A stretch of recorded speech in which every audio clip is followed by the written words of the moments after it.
Okay, it is 6:19. I will call this board meeting to order. If everybody would please stand, remove your hats, and we will say the Pledge of Allegiance. I pledge allegiance to the flag of the United States of America and to the republic for which it stands, one nation, under God, indivisible, with liberty and justice for all.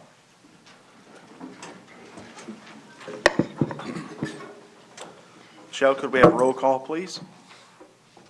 Dr. Dave Bardot. Present. Bobby Braun. Here. Jill Maddock Nelson. Here. Kristen Matt Miller. Andy Mary. Danny Pyatt. Here. Angie Schreiber. Here. JD Schrader. Here.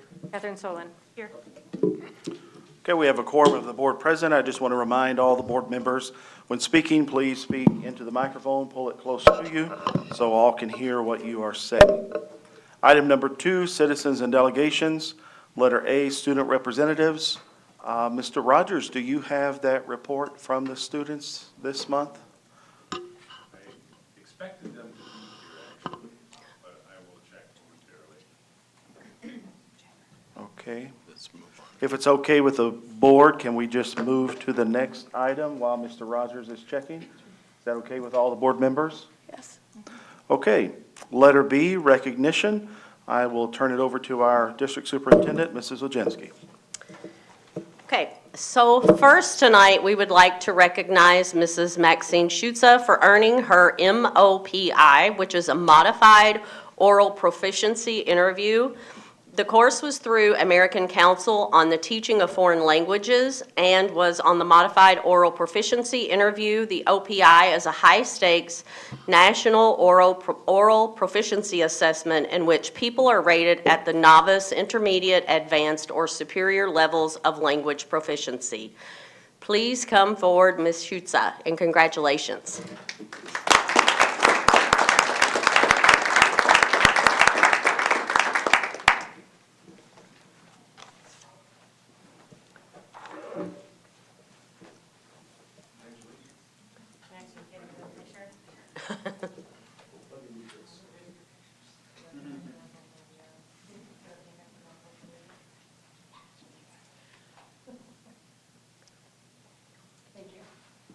Thank you. Okay, and next we have several people to receive recognition for PBIS Pride Night. On February 9th, our elementary schools and middle school collaboratively hosted Pride Night for our community. This event took a lot of planning and hard work outside of the routine school day. At this time, I would like to recognize the following individuals for working to organize the event. Jolene Keppel, Cora Dobrinska, Courtney Yari, Kathy Zablewski, and Lynn Walters. And also, these two gentlemen helped set up and tear down all of the stations, Jeff Rasmussen and Chris Benishek. And I'm sure I probably didn't pronounce that right. Please come forward to receive your recognition, and we'll get a picture of all of you together.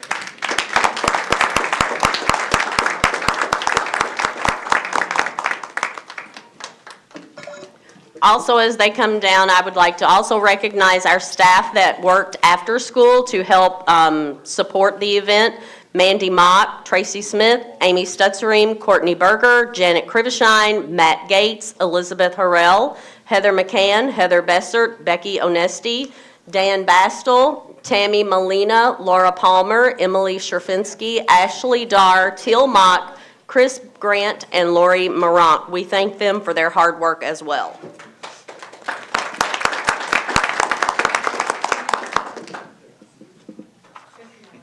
Kristen. Thank you. Yay.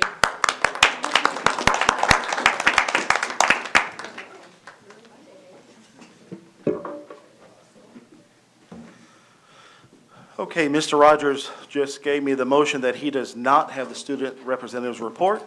So we will move on to letter C, public comment. Michelle, we didn't have anybody to sign up.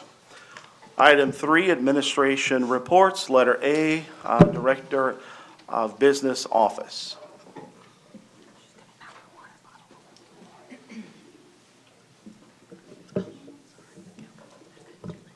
Mr. Rogers, is the back door open?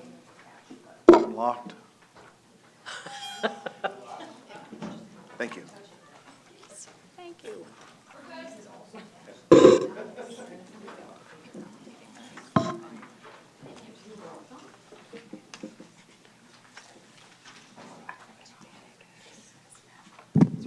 Let the record also reflect that Kristen did show up and the time. All right, so the report that I have this evening is a analysis that was asked by the Finance Committee to present at tonight's meeting, just to analyze the tax levy and then our mill rate and how Fund 46 contributions have impacted taxes. So the overview on the first slide there just talks about capital project funds, Fund 46, and then the difference between the general fund balance. So when you're looking at Fund 46, there's a few differences between the two. Fund 46 is a long-term capital improvement trust fund that a school board can use with an approved long-term capital improvement plan, which is a minimum of 10 years. And then that is establishing a trust with a transfer from the general fund to Fund 46. And the contribution from Fund 10 to Fund 46 is recorded as an expenditure for shared cost and equalization aid. So simply put, what that means is if a district puts funds into Fund 46, you can accumulate funds from year to year to be used for long-term capital improvements, as well as earn interest, and it counts towards shared cost, which means that you will receive state aid on whatever you transfer that will lessen the amount that taxpayers pay. The general fund balance is, the purpose of that is to generate a fund balance to avoid short-term borrowing for cash flow purposes.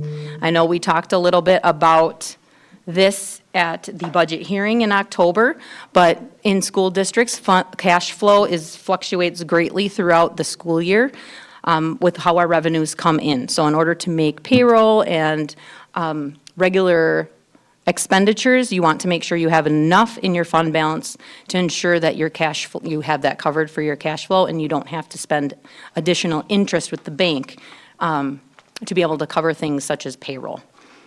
So the key difference here, which I spoke a little bit about, is that when money is added into the Fund 10 fund balance, we lose state aid, which then in turn increases taxes and the mill rate for our local taxpayers. So the next slide, we analyzed the actual impact to taxpayers, and I'm going to also talk a little bit with, and have our finance chair, Dr. Bardo, talk a little bit about this as he was on the board in the finance committee during these significant changes throughout the last several years. Fortunately, when I came on the board, it would have been for the 2020-21 year, but I was at the budget hearing in 2019 and 2020. That was the year Jill and I both applied for a seat on the board, and then we decided we would run that spring. When I was at that budget hearing in 2019, 2020, about 3 slides in, I saw that the previous business manager had added $902,487.80 to the fund balance. And I turned to the person next to me, and I will clean up what I said, but I said, the taxpayers are going to have a problem, because I knew that if you didn't spend the money and you added to the fund balance, it was going to hurt the district taxpayers. Next to that 902,000, you'll see the decreased state aid that this district got in 2019 and 2020. $593,386, and that is what our local taxpayers had to pay in addition to what they would have had to pay because the $900,000 was added to the fund balance. And as we move on, Jill, Danny, and I, JD, we're on the board, Andy, Mary, starting in 2021. And fortunately, I knew about Fund 46. And Jake knew about it, and our previous business manager knew about it, but it wasn't being used. So in 2021, the board agreed, and I'm giving credit to the whole board, agreed that we should start using Fund 46. Even so, in 2021, there was still the district added $231,410.10 to the fund balance, which cost the district and taxpayers an additional $56,186.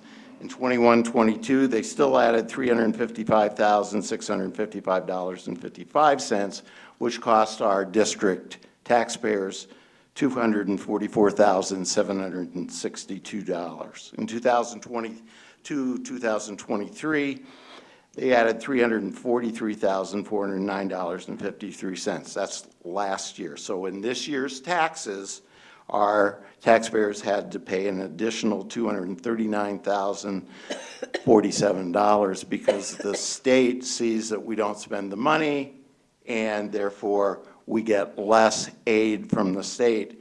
And so as you can see, in the last 4 school years, $1,800,000+ have been added to the fund balance, which cost our taxpayers $1,133,381 in extra payments. That's a lot of money. Now, Kelly had help from a DPI expert to make sure these numbers are correct. She's worked on this for 2 weeks. I asked her after the last finance committee what I was looking for, and I left for Chicago last week, and we actually finished this up at 2 o'clock this afternoon to present tonight. On the next page, or on the next slide, go to the next one. Previous one. The Yep. previous one. Okay. So now we're looking at Fund 46. What have we added so that Jake in the future can do capital projects such as when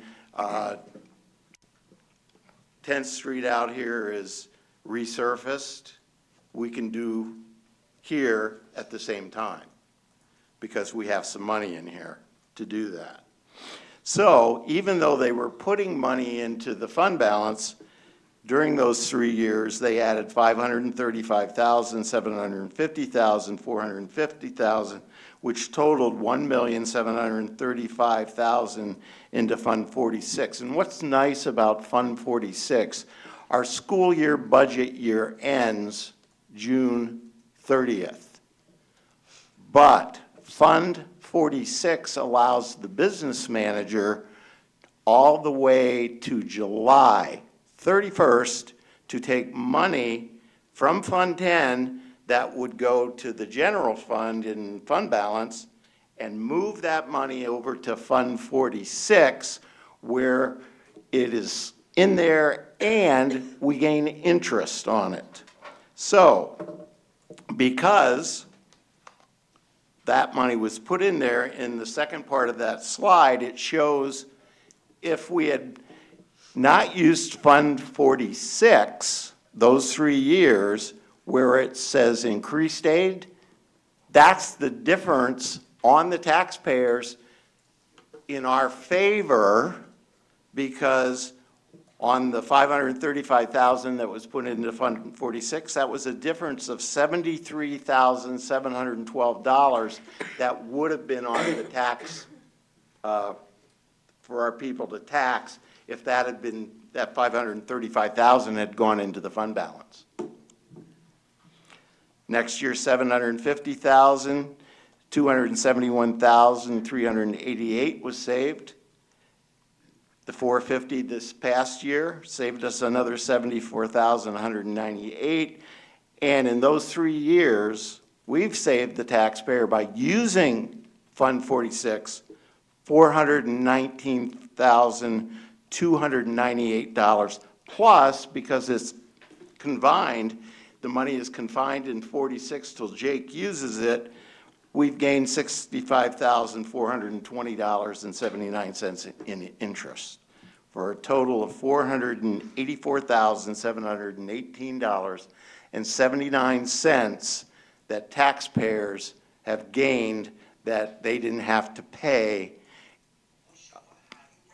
So, if we take from the previous page, where we had to pay extra $1,133,381, our taxpayers did, and then we take the $419,298, which we show that we've saved by putting money into Fund 46. The question becomes, what if I hadn't known about 46? What if the board back 3 years ago would have said, no, we're not going to do that. We're just going to let them put it into fund balance.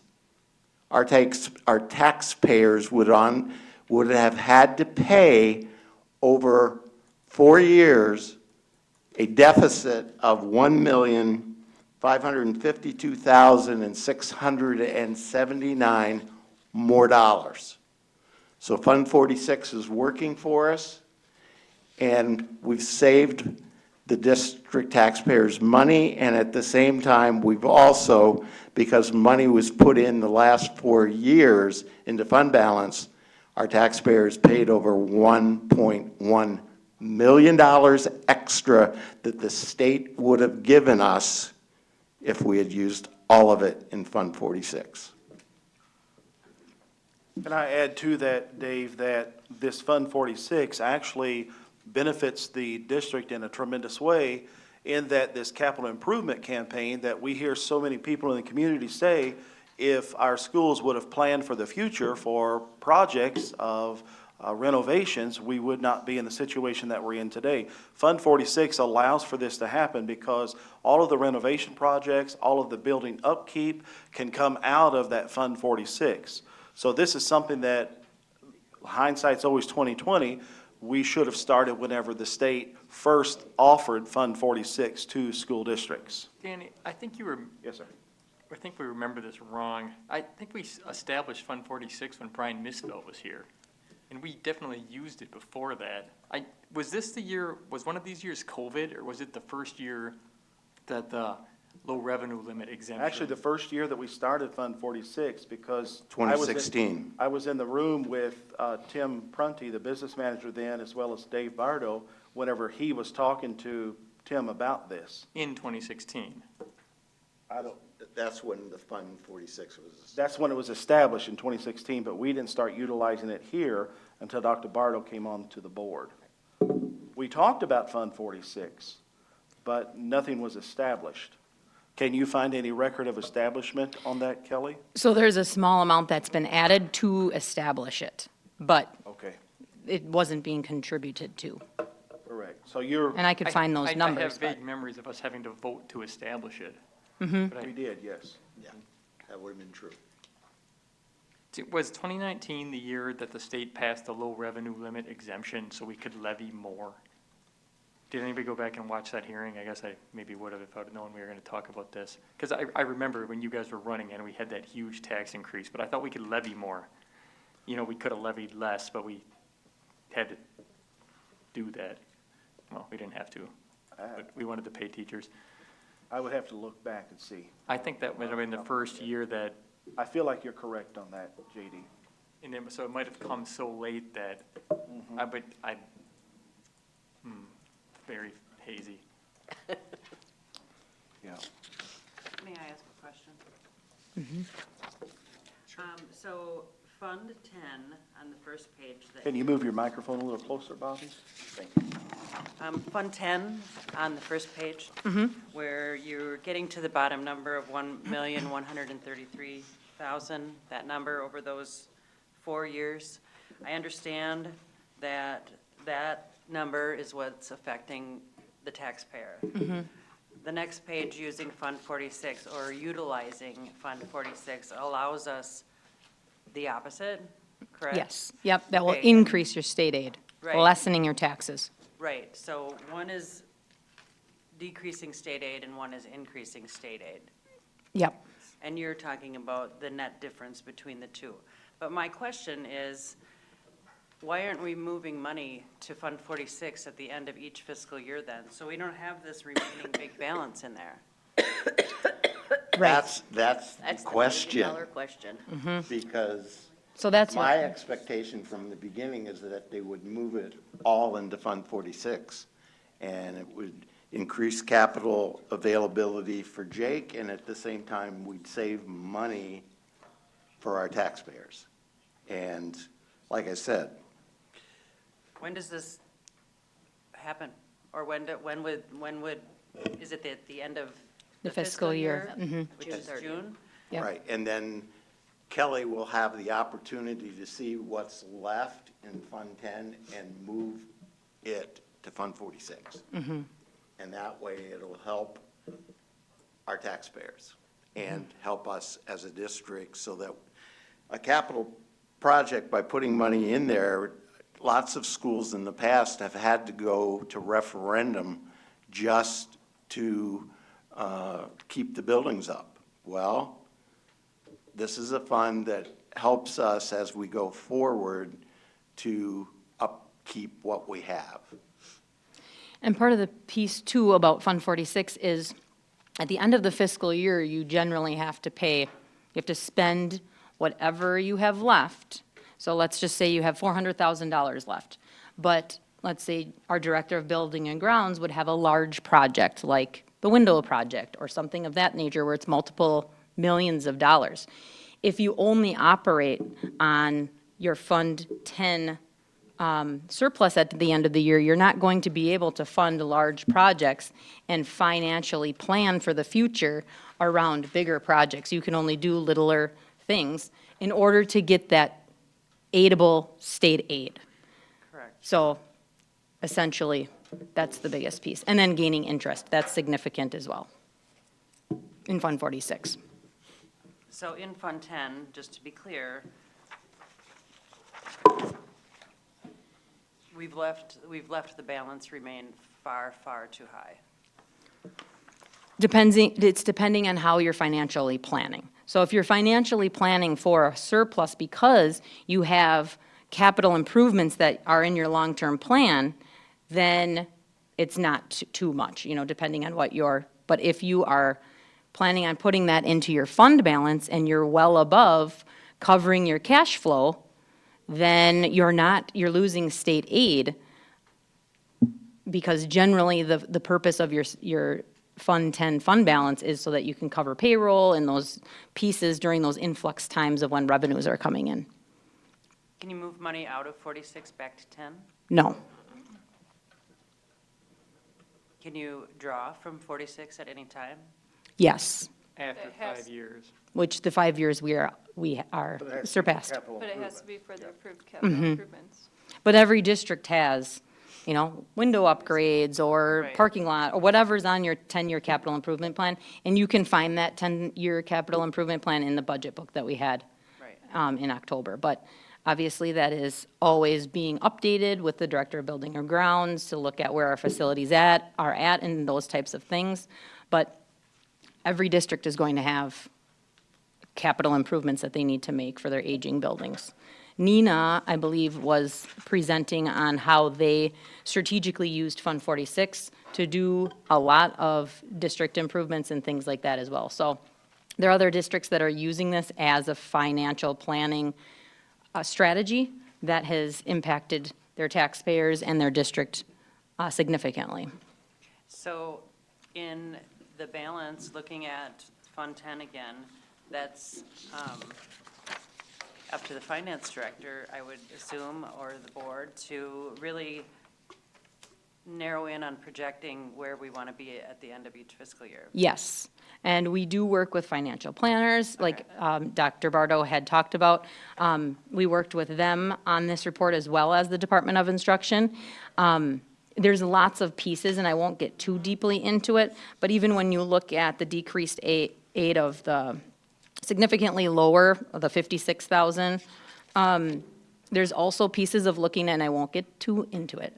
I wasn't even going to bring it up, but there's so many layers, like looking at your secondary and your tertiary ceilings and things of how much you get reimbursed. So it's very important to be really strategic, work with the Department of Instruction, work with your financial forecasting consultants and things like that to be using all of these strategies together to ensure that you are making the best choices as to how much you're spending, how much you're transferring to 46, how much all of these things impact mill rates. And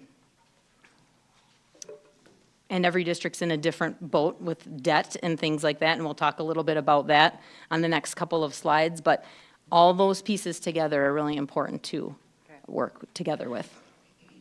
Thank you. And I think it's, Go ahead, Angie. sorry, I think it's important to note that, based off of our property taxes, because I know everybody was in shock when they got that this year. A lot of it has to do with when, the city and the county go through and reassess values. I don't know if it's every year, every 3 years, every 5 years, I don't know, but like, That's coming in a later slide. okay, Yeah. so. But you're right.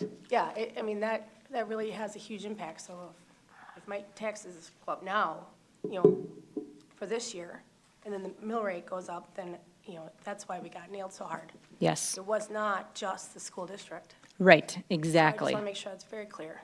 I will say that, scream it from the rooftops, it's not just the school district. Yes, yes, we have no control over reassessing properties, so if your property value goes up, you are paying that mill rate on the additional value that your property has So let's go to gained. mill rate. It's probably time. Can we hold 1 second? I want to share my appreciation for bringing this to the board. I've referenced, as just one board member, the need for strategic planning for our board and our district, because a strategic plan drives decision-making. We currently have several buildings that we have to maintain. We have a capital improvement fund that we really probably had zero intention of really doing anything with up until more recently. So I'm excited about this because it helps the board work with the business office, and most importantly, with the community of where our district wants to go in strategically planning in all aspects, including financial planning. So we know why we're making the decisions we are based on a strategic plan. So I'm excited to pivot with the positive momentum and continuing it forward. So thank you for bringing this and sharing it. One piece that you bring up is strategically looking at all of your funds to be able to support large projects or support the financial future of your district. And one great example of that is by using Fund 46 these last 3 years and depositing money into them, gaining interest, we were able to couple ESSER funds with Fund 46 to be able to fund a multi-million-dollar project, where in some districts, when you aren't utilizing Fund 46 or aren't working together as a superintendent, curriculum director, buildings and grounds, and special ed director, you sometimes use those funds in silos, whereas we knew that this was part of long-term district planning, so we were able to couple those one-time federal grants, grants that we're going to be applying for, as well as using Fund 46. And without Fund 46, we wouldn't have had to be able to do that, and potentially, in the future, have to go to operational referendums to be able to do these things that you can strategically save for and use with other grants. So that's been pivotal with that. The next slide just has a little bit more detail that you can read on your own. And the slide after that is just saying, how does all of this fit into the mill rate? How does this impact my taxes?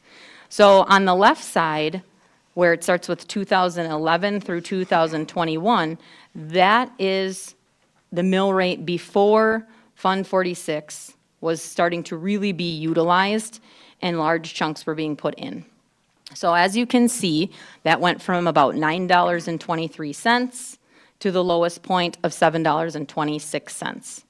If you look to the right, where it starts with 2021 and goes to 2024, you can see that those are the lowest three that we've had in the last 13 years. And those are all impacted by what that Fund 46 deposit was, as well as paying off debt. So you'll see a pretty large drop from 21-22 school year to the 22-23 school year. That was where that debt was paid off and impacted the mill rate. And you will see a increase of the $5 to $6.21. $6.21 is what our mill rate is currently. And if you go to the next slide, this is what Angie was talking about as to, why was there such a large increase if we were in fact utilizing Fund 46. Fund 10, there was also still a deposit in, so if we would have put all of that in, that would have lowered it. But the other piece is that we've talked about it, the state budget actually increased the low revenue ceiling of 10,000 to 11,000. So that is a big increase that came to the district, which impacted our mill rate, as well as what Angie had referenced, and that's that equalized valuation. So when your property value is higher, you're obviously going to be paying more because the mill rate's not increasing, but your value is, so you're paying more per thousand. And to note that this current year, this current mill rate for the taxes that just came out is still the second lowest mill rate in 13 years. Kelly, do you remember how much the equalized value for the district went up?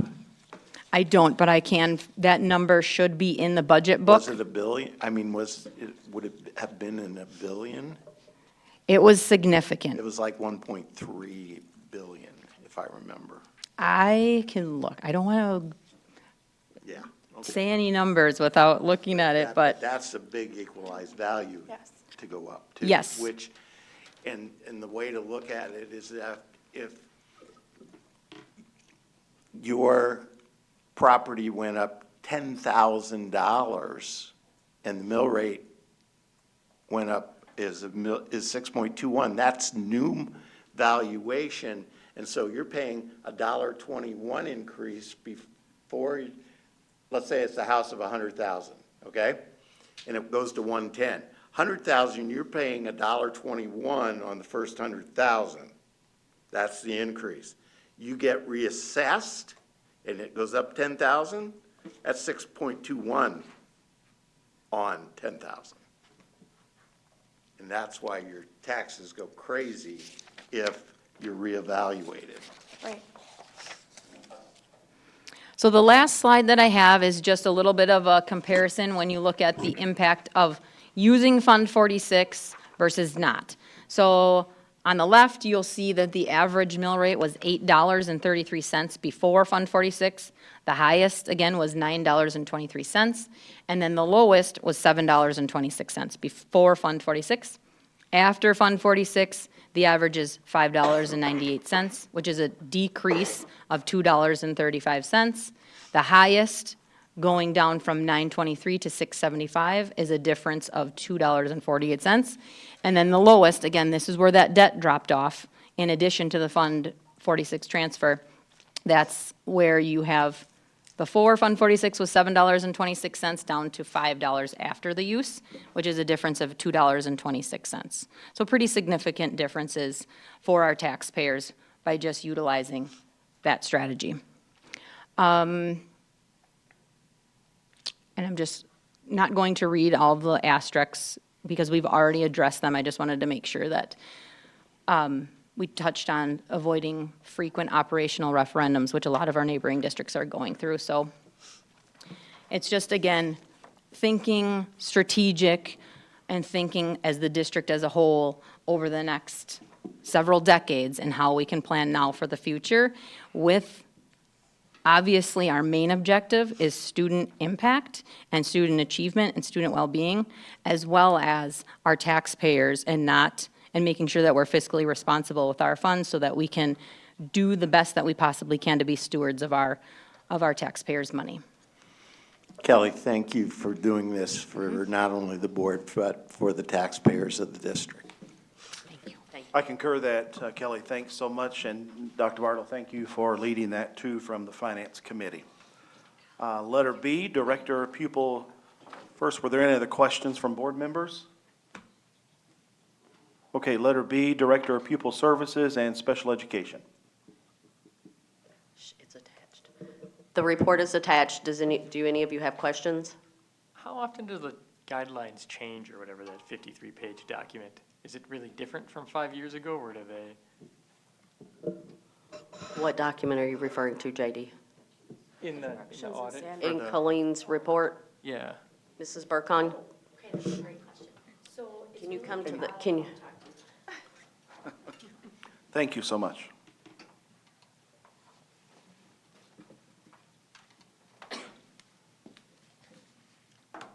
All right, so let me get to, so you're asking about the document that gives us suggestions for our self-evaluation. So what happens is every 5 years, you are on a cycle across the state of Wisconsin where your IEPs will get pulled, and the state pulls a particular percentage.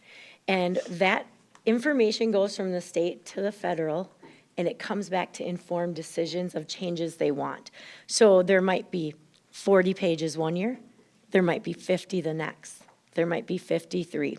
I don't have a historical accuracy about what it is because it's really based on the current IEPs that are pulled and then sent to the feds, and then it comes back to us. So it could fluctuate. When talking to the directors group and different professional organizations I'm a part of, it is usually close to the 45 to 55 pages, because there's always just a little bit of something. A little bit of something might be the way we used to explain data in our present level of how a student is performing. We may find out that the data may not be as maybe user-friendly to a parent or other groups. So now they want us to really pay more attention to not just including data, which might be FastBridge data internally in a number. They want to know, how is this child performing in relationship to other grade level peers of where a student in that grade level should be? Not where they are in your school, but nationally. You know, if we're looking at someone and we're looking at 5th grade standards, where is Colleen performing if I'm the student in that present level? So then we have a clear trajectory of how we get the students there. Reading drives accountability is a push to make sure that our kids can read and read at grade level. So even in our IEPs, we really want to lay that out clearly. What does that look like and sound like? So I can't give you an accurate answer because there isn't really a real accurate answer. But so, was there a 50-page document from the state last year saying, last year, try to do these things different in IEPs? Like, or is this 50 pages specific to our district based on what? This comes to all the districts that are on that cycle. So we happen to be on that cycle this year. So we're not on that cycle every year. So you don't get the document unless you're on the cycle? It's available, but I didn't go back and look at all the previous years. And it's only available for several years on DPI. So you can go look. I don't know off the top of my head, JD, like how many pages it is each year. Okay, I was just curious, like, how teachers are supposed to know. Like, are they just, when they... That's a great question. You get that document shared with you when you're on that cycle. That's a great question. So several years from now, when we're on it again, they'll give it to all the schools. They'll post it on a spot in DPI that's not really easy to find unless you're on that self-assessment cycle. Then you're going to bookmark it because it's not easy to find. And that's what you're going to use to try and use for corrective action. So the other piece that I had added onto our agenda tonight is really about all the hard work. And yes, IEPs are part of our case manager's job, but this is just one example of in 3, 4, 5 years, it may not be 53 pages. It may be 58 pages. It may be 52 pages. So some of those pieces change, and it really is dependent on what the federal government, because special education has that federal ties to it, right? So upon what they decide to push back to the state to say this is what needs to change. I guess, so every student who has an IEP get a new one every year, or do they last multiple years? I guess I So never that's a thought about great that question. before. So you would want an initial, you get an initial every year, and you get re-evals every 3 years? Yep, those are processes that we don't get to choose, but we need to follow. So that's a great question, yeah. So every year, if you're a student with an IEP, and sometimes students are released from their IEP, they've met their goals, and there's no longer need for special education services. So theoretically, we should find this document every year, and it's sort of like a guidelines change on how we're supposed to write these. I don't know if they're big things or small things or.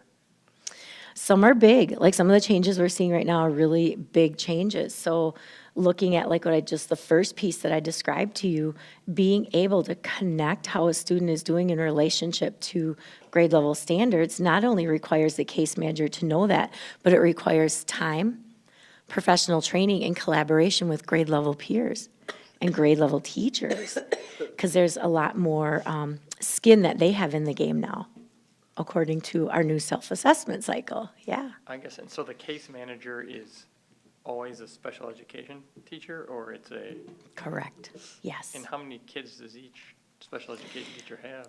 It varies. We have some of our speech and caseloads extremely high, well into the 20, 30, 40, 50 kids.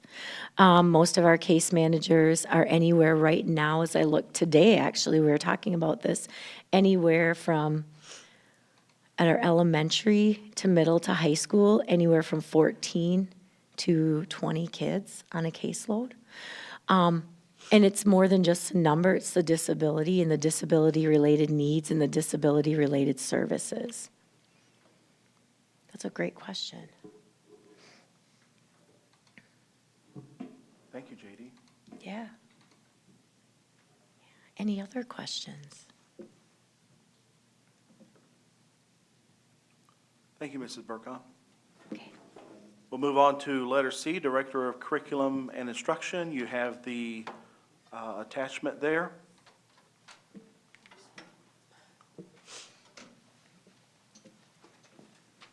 Good evening, everyone. So we're going to start with our district monitoring report and then go into each school talking about their own data. So you're going to see the district data monitoring report up. This is around FastBridge. So just as a reminder, FastBridge is our benchmark screener that we do here in Antigo. Many other districts use it, but it is a localized screener that we have chosen to help support our instruction and our data-driven decisions around our students. So it's an important time of year after our winter benchmarks. We do it in fall, winter, and then again in spring. So we took our winter benchmark when we came back in January from our winter break. Then we look at all of our data and then decide next steps for our students. So looking at the data, and Mr. Racine, if you want to bring it down to where it says winter 2023, you can scroll a few pages.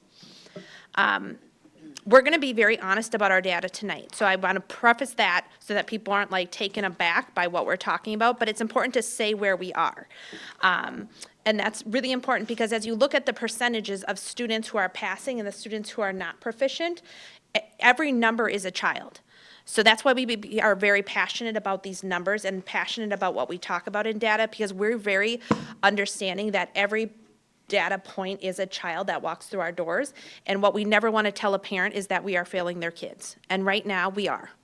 So when you look at the data, so this is our winter FastBridge data. And our foundational skills at the 4K, K, and first grade levels are incredibly important because they lay the foundation of our students becoming readers in the upper grades.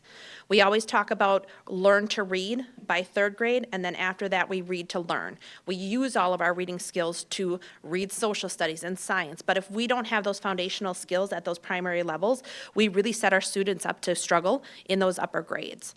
So you'll see on the left-hand side under grade level, you'll see 4K and kindergarten have early reading underneath. Early reading is a different subset of tests that we give our lowest or our youngest readers because those are our foundational skills. So we talked about this at committee around those skills that we test our students on, letter sounds, letter names, being able to blend words. We call them nonsense words, which means nonsense words that are not real words, but that we can blend those sounds to make nonsense words so that our students are starting that precursor to our reading abilities. So if your students can't blend, they won't be able to read. So that's why the nonsense words are incredibly important because it sets us up for success in reading as we hit first grade, second grade, and on.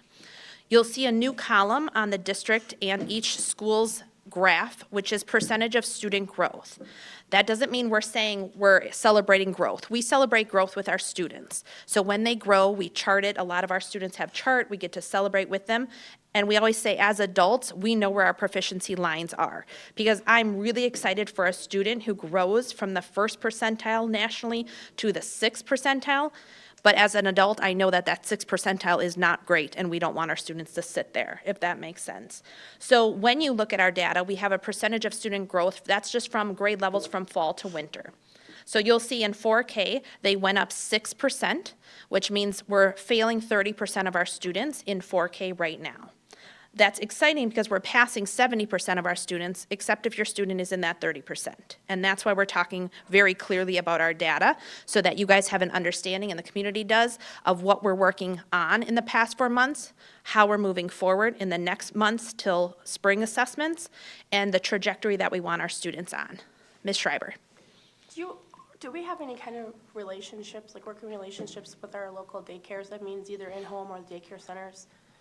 Because they're the ones that are spending a lot of time with our youth before they come to 4K. And if they have those, the knowledge on how to teach early reading like that, that would help.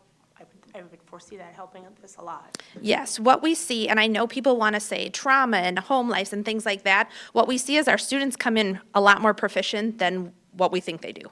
So our students are coming into 4K a lot more proficient than the other grade levels.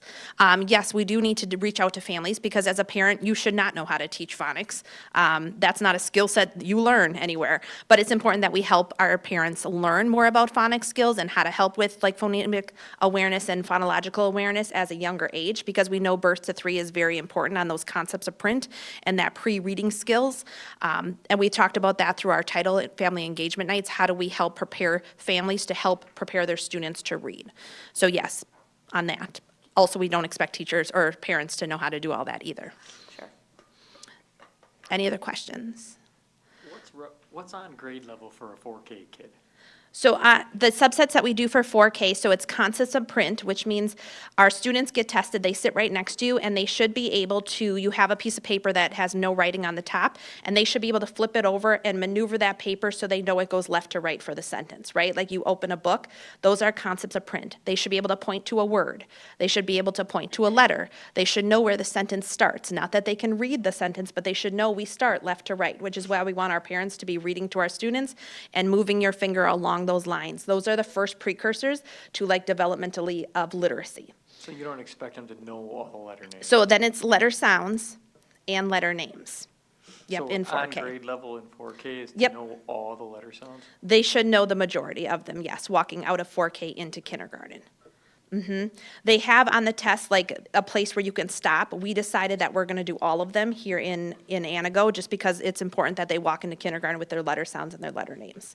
Because what we want to do, and we even have 4K students now, and as the elementary principals talk, we have looked at all of our 4K data, and we have some significantly high readers already, so we don't want those kids to just sit there. So we have actually implemented skill groups in our 4K system, where our students who are higher are actually working on blending words and using reading horizons at a kindergarten level, because they are high, they know their letters, they know their sounds, they're ready to move on. We have other students that we're really targeting because they're missing some of their letter sounds, and we're targeting those pieces for them as well.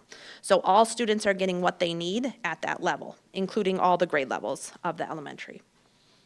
So then early reading goes into like kindergarten is it's letter sounds, letter names again, and they add nonsense words. That's the blending portion. And we're adding sight words, so like the words that don't fit with the phonics skill set that they can do, like when, the word the, that they just have to know by sight. And then in first grade, they up their sight words in winter. So kindergarten and first grade, you actually see a different subtest in winter, which is why some of the data looks like how it does in those grades, because we up our sight words in first grade and we add CBM, which is the fluency. They actually in winter should be reading paragraphs. And some of our students aren't there yet, but we're going to get them there by spring. So those are those foundational skills that we really want to make sure all of our students who leave first grade have the concepts of print, they can blend their nonsense words, they know sight words, they are able to start reading in first grade and reading those decodable texts of using all those phonics pieces. As they get to second grade and they take the A reading, that is where they walk into vocabulary, comprehension, and then fluency. So those foundational skills, that 4K, K, and 1 are those really strong grade levels that we need those foundational skills. Because if I walk into second grade and I don't know how to blend words, that becomes very tough to sit in a classroom as the teacher expects me to read, and I'm still learning my letters and my sounds. And we do have students who are still there. So we had to make sure we looked at our data, made some decisions. We sat down at every elementary school, looked through every child's data, created new groups, pinpointing, targeting what they need exactly, and have them progress monitor, which means every week we're looking at their data, we're giving them a quick assessment on FastBridge, making sure we're looking at those trend lines that our students are making growth. If they're not making growth, changing that decision to a different intervention. Are we asking parents to help practice at home? Yes. So we're focusing around first grade right now because our students, you look at the score and it says 73% below. That doesn't feel good to anyone. What our first grade teachers know, though, is that they, on the assessment in winter, really upped the amount of sight words that they needed. So we are putting in sight words everywhere. You will see them in the hallways. You will see the lunch nutrition people providing sight words. They're doing them in Phi Ed class. In our class, we are hitting them hard on sight words because between now and spring, they can blend. They worked on all their nonsense words. They are right there. Now we're going to do decodable readers and sight words. So by spring, we expect to come back and stand in front of you without that 73%. You Okay. mentioned looking at trend lines weekly? Yeah. So our tier 3 groups, which are our groups that need the most targeted support, they're the furthest away of proficiency. They do it weekly along with our tier 2 groups, which are, we call them yellow just because we need a name for them, but are like, they're not so far away, but they're still not making proficiency. We do them as well so that we're always making sure, and we actually progress monitor our proficient kids and our advanced kids because we don't want them to start sinking down.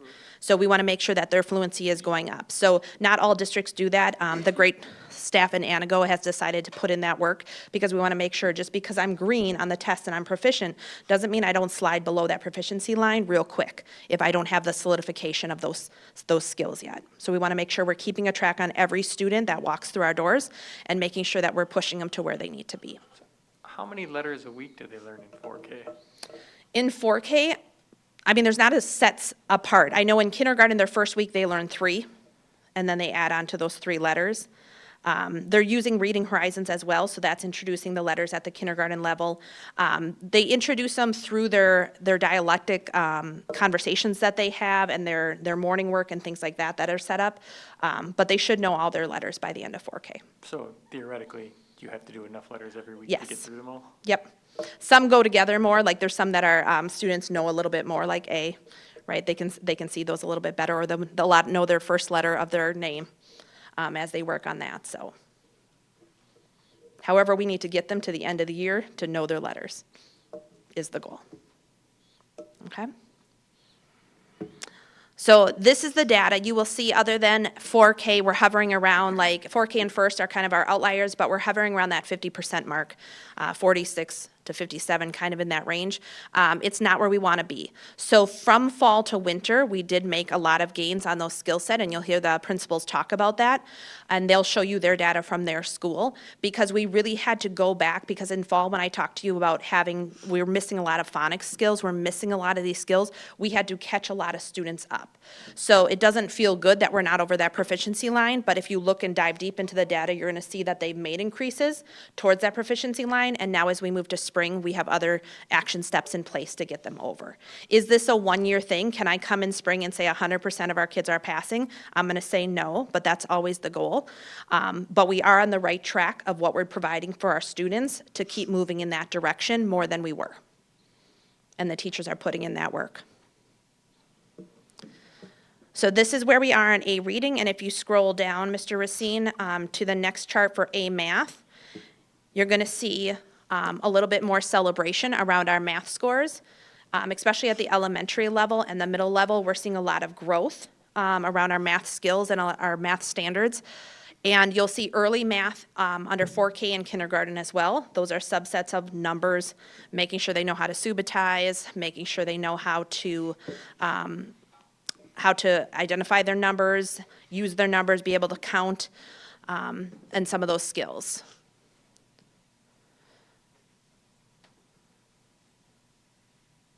Any questions around that? The reading law, Yep, Act 20. so I saw the Literacy Council approve 4 curriculum. Ours wasn't on it, but today DPI approved another 7, so now it's going to the legislature. Yeah. Have you thought much if ours doesn't make the final cut, what our Yep. thoughts are gonna be? Are we gonna keep trying this? Are we gonna buy something new? Or are we gonna? So I don't know yet. That just came out as of like a day ago, and the staff doesn't know that yet. So we're going to talk to them at the elementary level on Wednesday, or if they watch this video. So Into Reading did not make the list as of right now for Act 20. So Act 20 is the bill that came through the reading law in Wisconsin, and what it did is there's 9 components for reading instruction, and they have a rubric that they looked at all curriculum resources and by that rubric based on those 9 components. Into Reading went through one cycle, and then it went through another cycle along with some other curriculum resources, and it was established on the 14th, I believe, of February, that it was not considered in the 2024 list. Now, what that means is there going to be another list? Is there going to be another round? We don't know, but it's sitting at this moment, right here in time, it did not pass along with a few other resources. There were 3, I believe, that were passed right away through, and I can get you those names if you have any, if you want to investigate further. But right now, we're sitting with the resource that did not pass that Act 20 bill. Next steps, we're not sure. I will say, though, that because of the implementation of Reading Horizons for Phonics and Haggerty around the phonemic awareness and Read Live around fluency and comprehension, we have what I call filled the holes and the gaps in that resource. So when I came in, I looked at the rubric and our Into Reading, and I was looking to see where our gaps would lie. And that's the reason we put in a lot of these pieces, because a lot of other school districts that had a curriculum, it might say, yes, like Wit and Wisdom passed, but you have to also add geodes and another resource to supplant that phonics instruction. So we have done those pieces already. The staff doesn't really know why we did that, but it was in hopes that if Into Reading did not pass, we have all the components that our students need. What you'll notice in the data as well is that every implementation year for a new resource, you should see a huge dip in your winter data. We did not see that. And so that's a huge credit and a celebration that our scores did not dip as far as they normally would when you implement a new resource because of the hard work and those other resources that we put in place, which is exciting because if you don't go down as far, you don't have as far a hole to dig out of come spring. So we're hoping that we've kept that trajectory on a really good plane and that we can increase, because you'll see the most growth in your students at the elementary, especially from winter to spring. So that is traditionally how FastBridge, where you see that growth. And like your first graders especially, something just clicks around February and March. We're hoping it clicks now. And that our students become readers, and you see that big increase come spring. We have some other things that I know that different schools are going to speak about, things that they're trying with our students. We're doing a few boot camps of students who are like super close to proficiency to throw them over, because we know they're right there ready to be full readers, and how do we get them over that line? So more to come on Act 20, JD. I'll let you guys know. I think DPI the Wisconsin Dyslexia Association was mad at DPI today because Yep. they pushed the other 7 programs onto the list. Yep, That it's went to the very legislature, so contentious that'll be- right now in the legislation because of this, and curriculum resources organizations and companies are very upset by what they're doing. So how that plays out, that is above my pay grade. I don't know. I don't work for them, but it'll be interesting to see. So it gets brought to the Joint Finance Committee through the legislation, and everything has to be solidified before March 1st, is what I heard. So that means what the reading plan is going to look like, what the screener is going to be, what's the diagnostic screener that you have to do 10 days after the first screener, and then write that reading plan. Right now, it's kind of all up in the air, but by March 1st, hopefully we'll have some like definite ideas, and I can bring it back to the committee in March once they have the Joint Finance Committee has made their final decisions. So cross your fingers. Any other questions on the district before I have the principals come up? Okay, I'm gonna start with East. Mr. Zamzo isn't here. So, Mr. Racine, if you'd bring up East, you'll see the data looks very similar to what the district data looked like. So I know East spent a lot of time working on what's the next steps for our students, identifying those skill groups in 4K, making sure that we're being more accountable, so making sure that all students are, or all teachers are using Read Live, all teachers are using Reading Horizons, and making sure that we're really identifying that. And if you want to scroll down to winter again, that would be fabulous. Thank you, sir. So you'll see kindergarten is obviously the outlier right now at East. We do have some ideas of why that is. Again, this isn't teachers, this is system and resource, right? That's what we're looking at.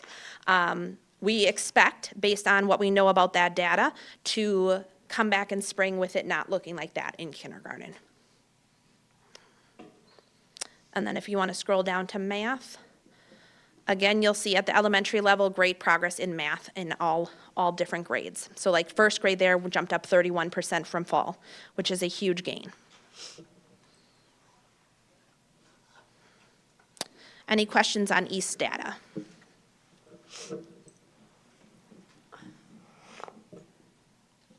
All right, and we will go on to North with Ms. Smith.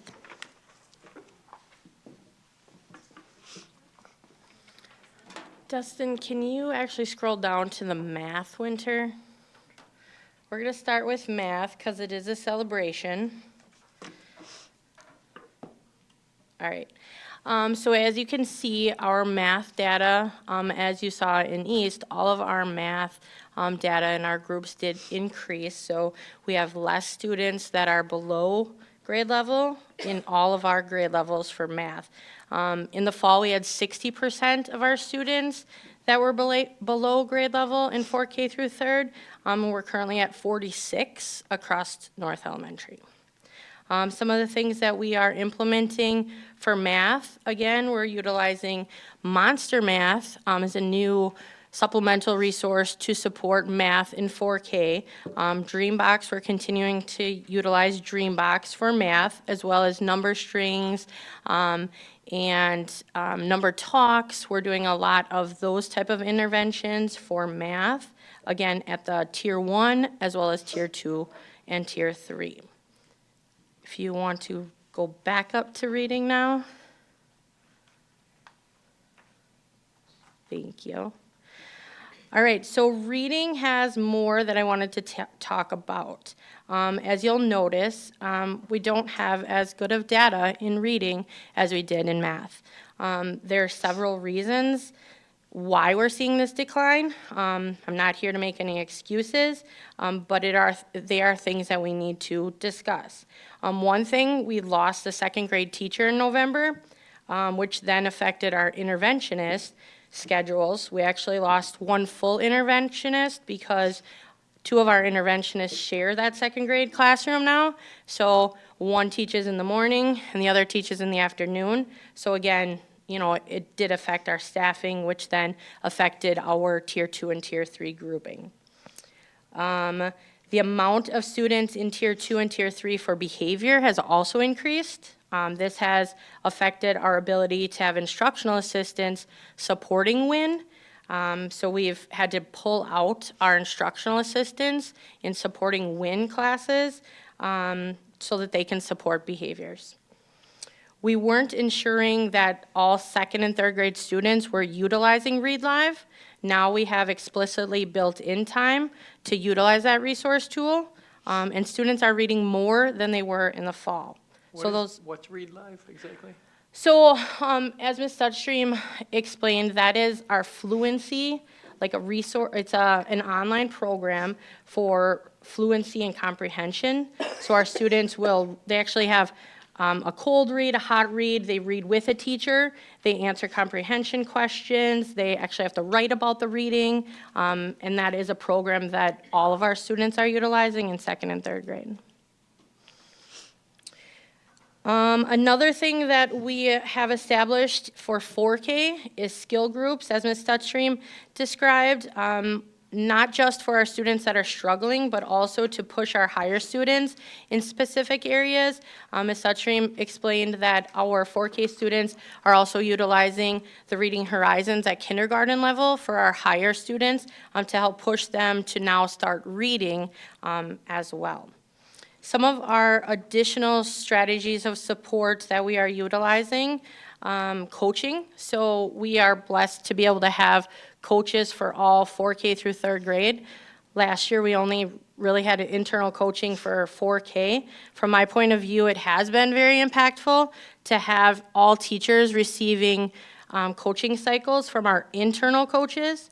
Also, we have our internal coaches who facilitate our PLC meetings, which also have been a successful step forward in increasing achievement. We look at weekly formative assessment data as well as our summative data, and then we're able to adjust instruction based on the results. We'll continue to utilize all of those resources to help increase achievement. Another noticing that I noticed was that our subgroup data, such as students with IEPs, has actually shown better growth from fall to winter than we've seen in the past. So that is a celebration. When looking at our 1st grade data, 1st grade students actually take the A reading and A math as well as the early reading and early math assessments. When looking at the results, we are seeing that there are more students that are above grade level utilizing the early reading assessments or early math assessments, as those are the foundational skills. And what we also know is that we had to be more intentional about the work on our foundational skills through Reading Horizons, and we now need to move forward with the sight words, as Ms. Stutstream had explained, because we're really looking at results across the nation, and that's where our 1st grade students really need to be. So with all of that, where we're going, again, is to continue to support our students with our Tier 1, Tier 2, and Tier 3 supports. Our students are showing growth, being able to decode words, but as I mentioned, we really need to continue to push them for more sight words. We need to show more progress reading sight words and our students so that they are aligned across the nation. Down a little further in the action steps, I went over some of the things in kindergarten. One of the things that we are utilizing as an additional supplemental support is we're starting each lesson with 5 to 10 minutes of sight word practice. So again, just putting more emphasis on sight words than we did in the past. And I know JDU also asked about home. So yes, that's another area that we're trying to connect that school and home and the sight words that the students are working on, as well as Ms. Stutstream explained, trying to really have them sprinkled throughout all of our contents. 1st grade, one of the things that we are continuing to do is obviously utilizing our Reading Horizons during WIN. Another addition is utilizing sentence ladders to help build daily routines for how to build sentences, because if our students, they're starting at words and then they need to build sentences so that they can make more sentences, we really need to have more of a system for that, and so that's really where we're going.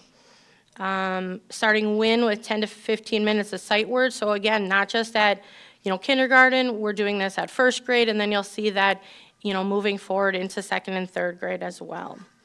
We've actually made an adjustment to our quiet time, so with responsive classrooms, quiet time is one of the strategies that are implemented as part of responsive classrooms, and sometimes classrooms have different opportunities or activities that they can utilize during quiet time. Some could have been even coloring and such, and we really needed to move past that. We need to have our students reading more, so 1st grade, one of the things that they're doing is partner reading, individual reading, interactive read-alouds, utilizing decodable books, setting goals, and then pulling small groups to read to the teacher. So again, trying to utilize every minute in the day to, increase our achievement. As you'll notice, there's more action items for 2nd and 3rd grade. We again adjusted quiet time for second and third grade. They're actually utilizing that read live. So as I mentioned earlier, we didn't explicitly build that into the schedule. So now after our winter data, we have explicitly built that in replacing the quiet time. It's still a quiet activity, but now all the students are utilizing read live during that time.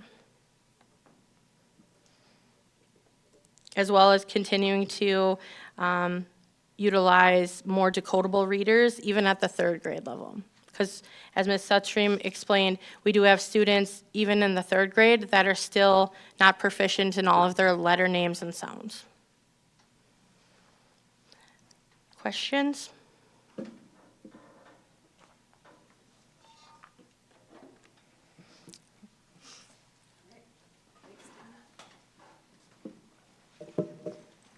All right, last one. Good evening. Thank you for having me.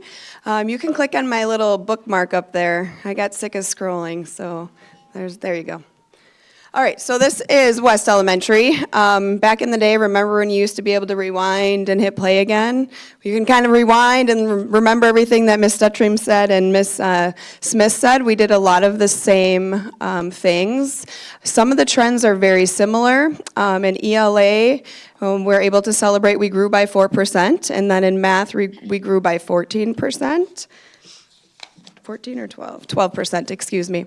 And we are very excited about the growth, but what is so awesome about our staff is we want 100%. Everybody continues to work harder, and this is just not good enough for everybody. So at West, it's just been very encouraging to see everybody do anything and everything we can to improve students. Some things that we did that were not discussed already, every morning we have 3 entrances, and we have a vocabulary word for each grade level, and students have a password to get into school. So the second they come in, we're reading. At lunch, we have sight words laid out for students. I have helpers that pass them out and collect them. We also do sight words at our morning meeting when we're exiting. So we've really tried to be super intentional about every move that we've made and every minute that we have at school. One thing that our first grade team did is we have that boot camp from 8:30 to 9:30. Miss Bartnick has about 7 kids, and they just drill. And believe it or not, she makes it super fun, and kids want to be there. They're seeing success, they're learning, and then they also get ELA later in the day. So kind of like a double dose. The only difference that I'd like to share is with kindergarten. We have both of our kindergarten teachers in WIN time. Remember, WIN is what I need. So both of our kindergarten teachers are in one classroom. I call it the powerhouse, and they are rotating and giving interventions during that time. So students are getting double the amount of interventions with 2 classroom certified teachers, and that has been going very well. Any questions you have of the information on the board?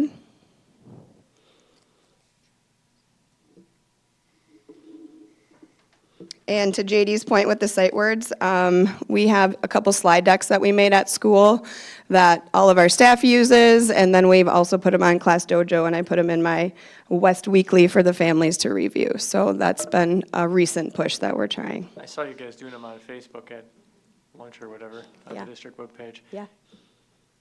That is it. All right, thank you for your time. Is the FastBridge sight words, do they give you the list, or is it just like a? Yes.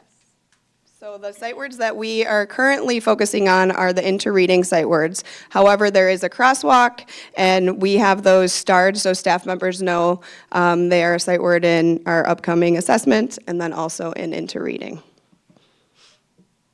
And now I will introduce our middle school team. All right. Go get 'em. Okay, we're going to head to the middle school report. Teal and I are going to take turns. Pretty much everything that everybody has said as well.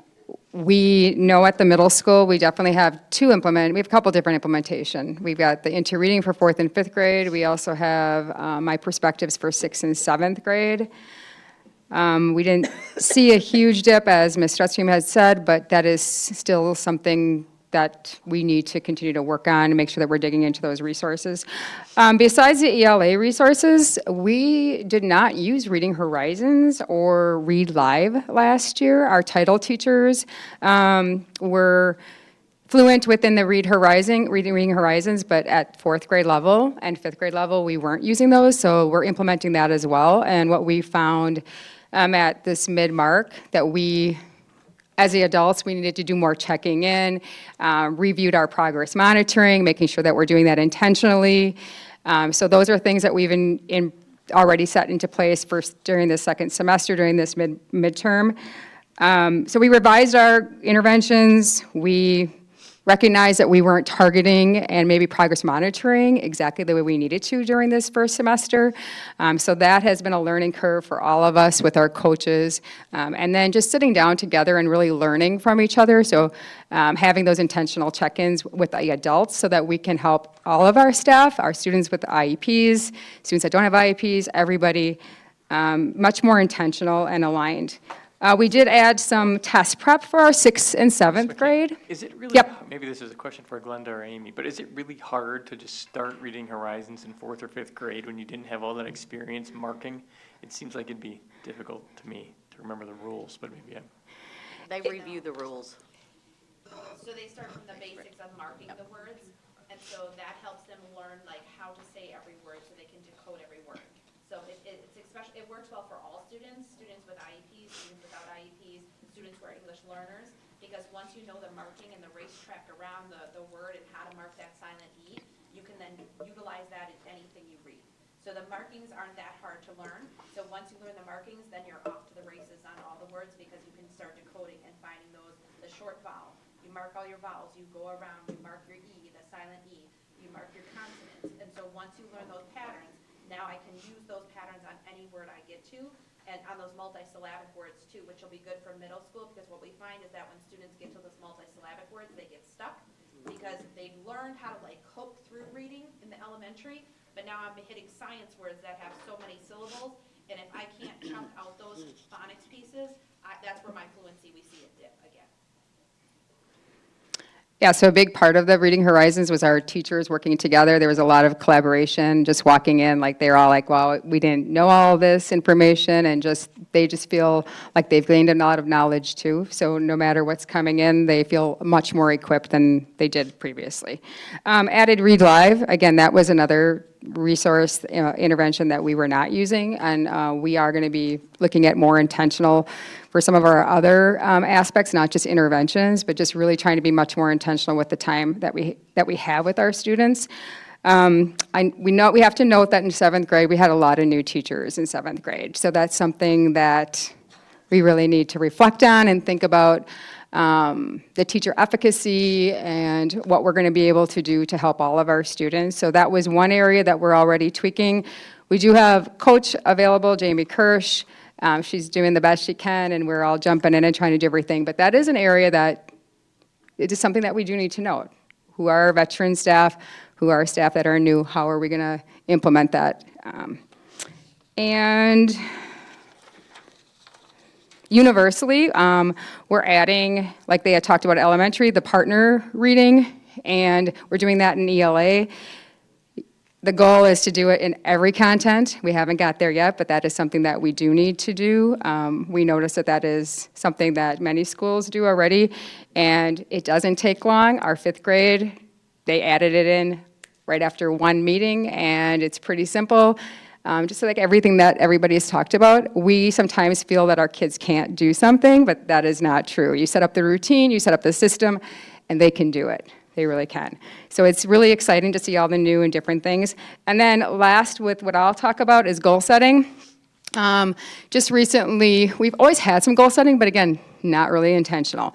So we'll go into FastBridge, we'll do the progress monitoring. So now we're having graphs for our students, and they're marking their graphs, and they're seeing how they're either increasing or from week to week if they're seeing a dip.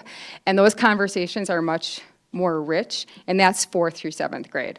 And then moving into our math, Tila's going to talk about I got that. another, Yes. rudely interrupt. Parents get letters home from these assessment results, correct or not? Do you get many calls, like when You get a No, letter home I and it think says it's you're below grade overwhelming. level, I wouldn't think I'd Yeah, like that as a parent. that is something that I know that we all need to work on. Like how you send a graph home and you try to provide information to go along with it, but there needs to be much more intentionality around it as well. So you don't get tons of calls saying, No. why is my kid below grade level? No.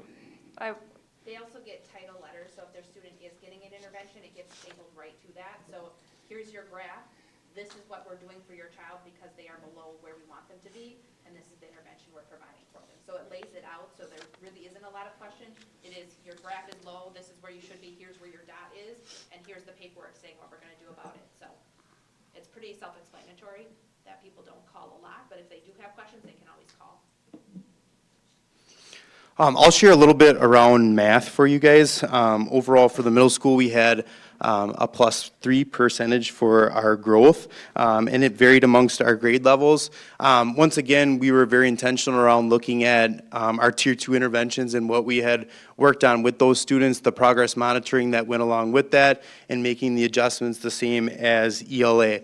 Right now, we are emphasizing the ELA side of things, so a couple things that went well and was a positive around that for our math. We have a big percentage of students that are proficient in both math and ELA.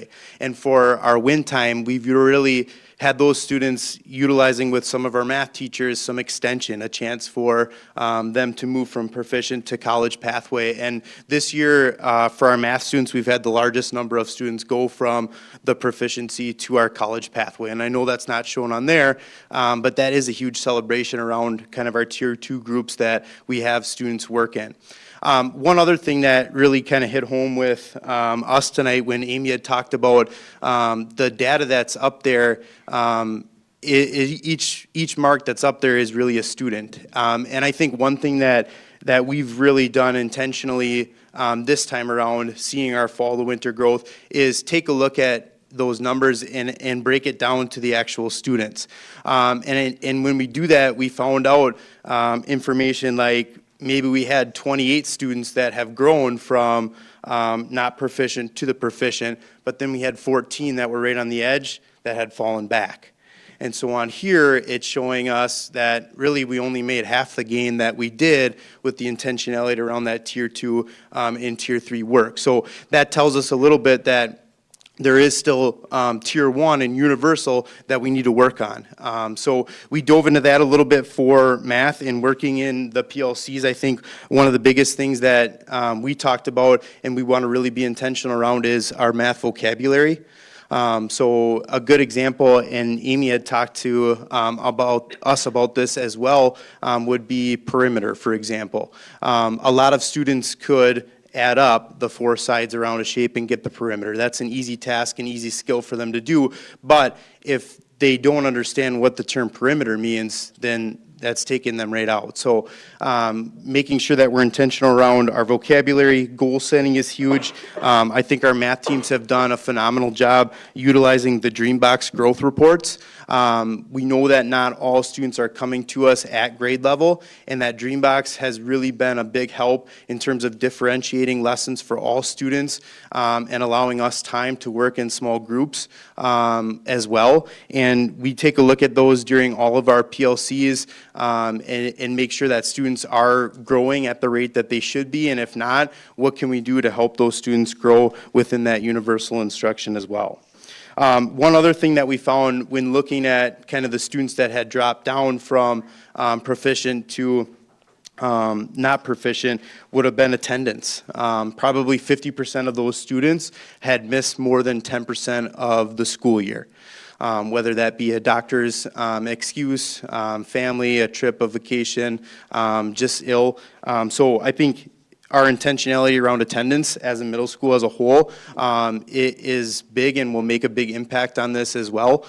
So we've done a couple Tier 1 incentives around attendance, and then also we have our Tier 2 and Tier 3 around attendance as well, and we're continuing to look at our Tier 3 and try to expand that. What interventions can we really use with those students to make sure that we get them in front of the people who can make the difference and make those results change? You guys have any other questions? All right, thank you. Thank you. Thank you. I'll introduce the high school, Clint and Matt.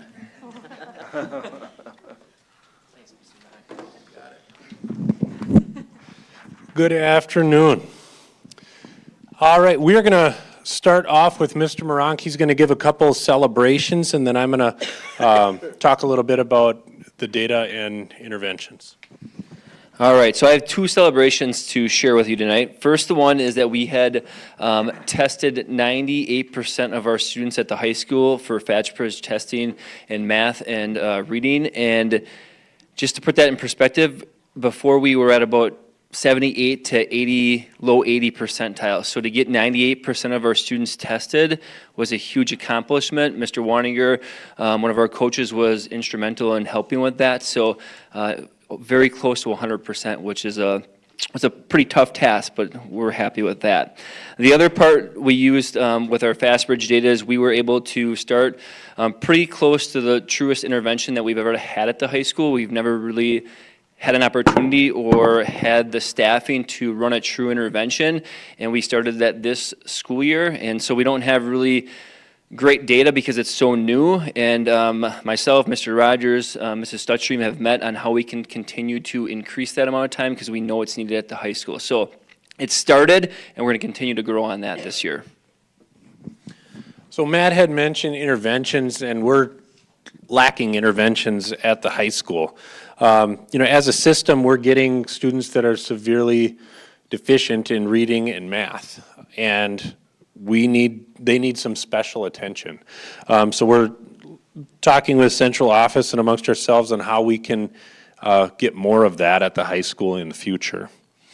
Also, we want to help teachers understand this FastBridge data moving forward and have the students setting some goals around that, both to increase their skin in the game, so to speak, with staff and students in that FastBridge testing environment, and the credibility. Knowledge about that screener can increase the credibility with students and staff, and that's going to have an impact on their effort when they're taking that as well.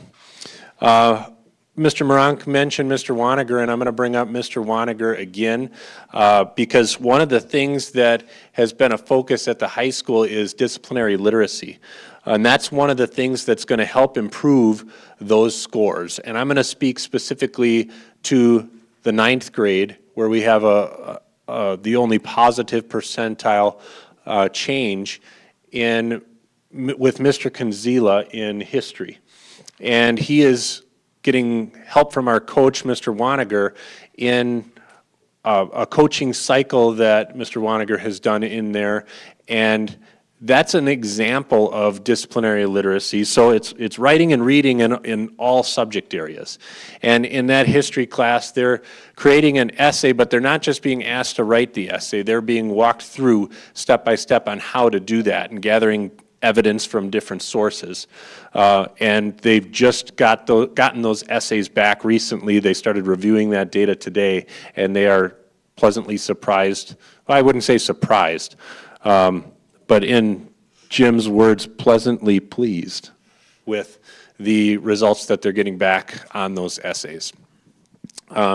Also, our Phi Ed department, I had met with one of the members of the Phi Ed department today, and we talked about his SLO, which is all around creating summaries in Phi Ed. So he's having those students read articles, watch video clips on active lifestyles, and writing summaries on that. But again, they're not just saying, write a summary on it. They're teaching them the aspects of writing a good summary. So that's where that disciplinary literacy comes into play. So I want to move down and talk a little bit about math, specifically around 9th grade math again, because that's one of our celebration areas. And that our algebra team, as far as our professional learning communities, is one of not, if not, I would say the strongest in the building in terms of looking at student data and making sure they're bringing back the students who aren't hitting the targets, and that is having an impact positively on those 9th grade scores.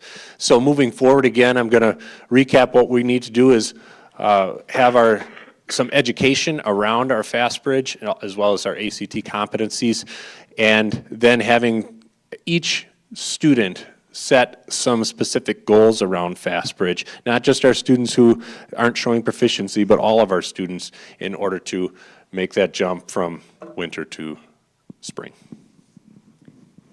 Do you guys use the app Duolingo?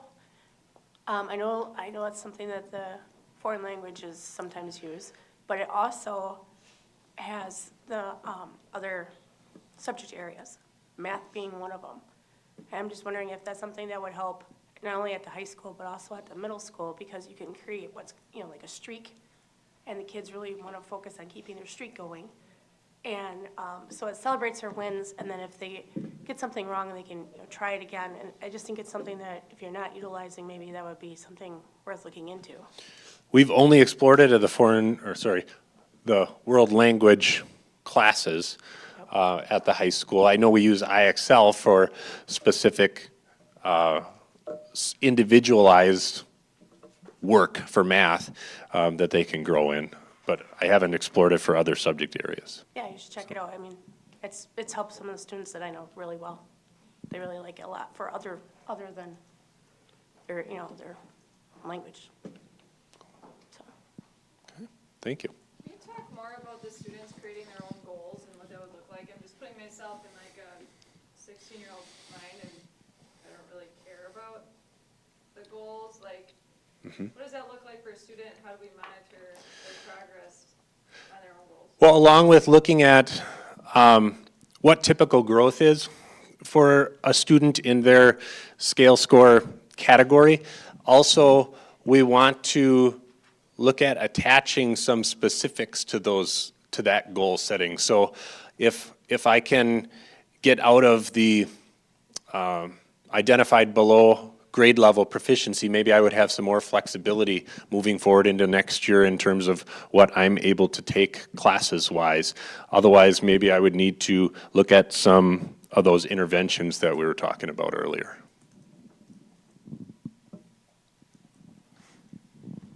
And I'll just add something that we can consistently look at and monitor, because we know that if students are coming back to their goal on a consistent basis, they're going to be more successful. If it's something that we put in place and then we don't review until the winter or spring, it's not really relevant to them. So if something we can come back to on a daily basis or a weekly basis, it's going to be more prevalent to them and hopefully work harder.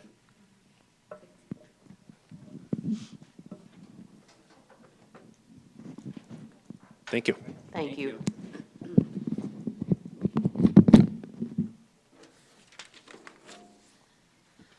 So just to wrap up, thank you for your time. I know it was a long kind of part of the school board meeting, but I hope you guys see, and I hope the community sees, that we are super intentional on every student who walks in our buildings now, that we are making sure that we are doing what's best for Antigo kids, and that will continue moving into spring and to next year.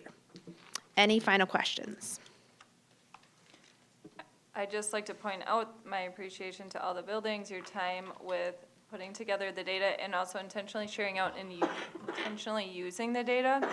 I'm especially excited to hear ownership, that growth is great, but as adults, we know they're not proficient, and that's huge.